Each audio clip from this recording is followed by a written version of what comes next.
I'd like to share the secret to eliminating stress in your life. If you don't know me yet, my name is Tim Ohai.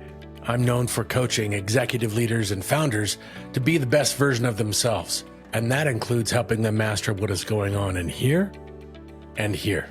Let me tell you the reason I go to those two spaces. I'm from Hawaii, and a couple years ago, my family and I were enjoying a beautiful sunny day at the beach. The kids were playing in the sand, and my wife and I were resting in the shade.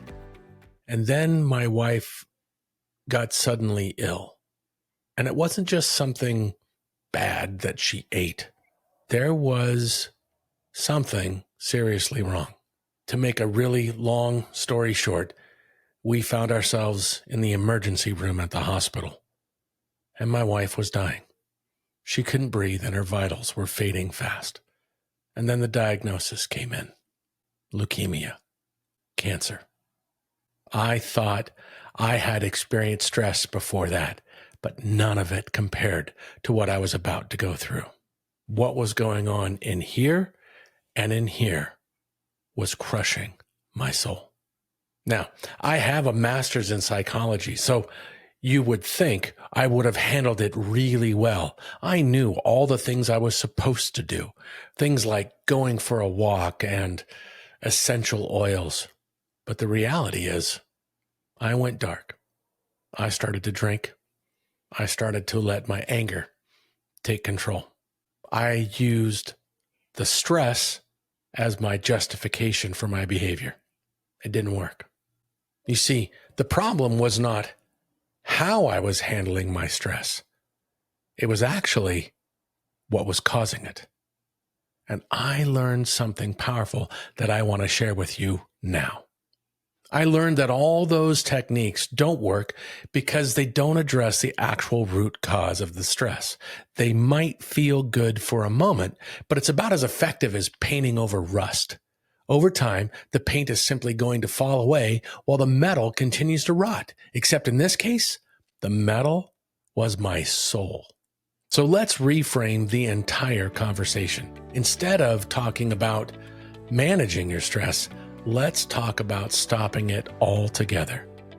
And to do that, we need to take a detour and talk about your brain. Your brain is complex, and I don't want to spend a lot of time explaining all of that complexity. I do, however, want to point out two things that you need to understand in order to eliminate stress from your life. The first thing we need to talk about is our prefrontal cortex. It's the front part of our brain. It's where our creativity comes from and our problem solving. It's called the personality center because all the goodness that makes us is essentially functioning from there.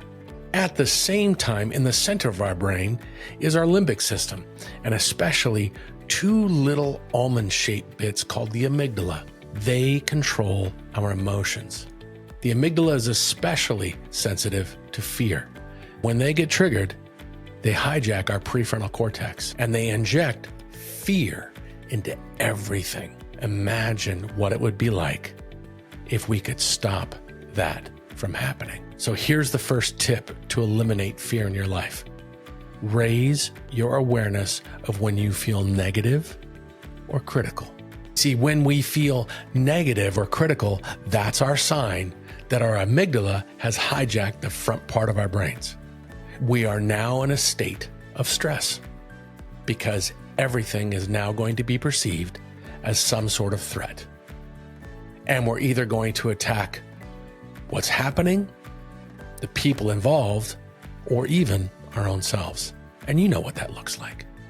It's the self-talk that says, this situation is bad, things are going to fail, or those people are bad. Those people are creating failure, or even worse, it goes after our own selves. I'm bad. I don't know what I'm doing. I'm screwing up. We wind up waiting until that dialogue has reached critical mass in our heads, and then we start saying, oh, I'm stressed. I'm telling you, it started all the way back the moment we were negative or critical. And that leads us to point number 2. If we can be aware whenever we're negative or critical, we can immediately start to identify the fear that's causing that stress. And the fear comes in one of 3 ways. It's either the fear of failure, the fear of rejection, or the fear of risk and the unknown. See, we all have 3 core drives. Those 3 core drives are universal. The first one is we want to do something really well. The second drive is we want to be connected to someone. And third, we want the freedom to do what we want. But our culture has taught us to take those core drives and frankly distort them. We take our natural drive to do something well and we distort it until it becomes an addiction to always be successful. We take our natural drive to be connected to someone and we turn it into an addiction to be significant. And we take our natural drive to be free and we turn it into an addiction to be in control. How do you know if you're addicted to success, significance, or control? Well, how afraid do you get when you think about failing, being rejected, or risk? To the degree that we're afraid of failure, rejection, and risk is to the degree that we're addicted to success, significance, and control. So if we raise our awareness of when we're being negative and critical and then figure out what is causing our fear, we can then, point number 3, change our response. Instead of focusing on success or failure, I want you to choose confidence. Do your best. Instead of focusing on significance or rejection, I want you to accept yourself just as you are. And instead of focusing on control versus risk, I want you to trust the journey. Shifting from success, significance, and control to confidence, acceptance, and trust is your superpower to eliminating stress. Because here's the reality. You'll never be constantly successful. Failure happens. When you feel that negative, critical voice in your head attacking the situation, the people around you, or even yourself, ask yourself, am I doing my best? If I'm doing my best, that's all I can do. And whenever you feel the monster of significance starting to raise its ugly head, pause. Ask yourself, do I accept me just as I am? Can I love myself without having to make any changes? Because the moment I start calling out what needs to change, I'm back to being critical and I'm letting my amygdala steer my definition of self-love. And whenever I feel the desire to be in control, I can let go and I can trust the journey. I can inject hope into the situation and say, even when it's dark, it will get better. In my story, cancer won.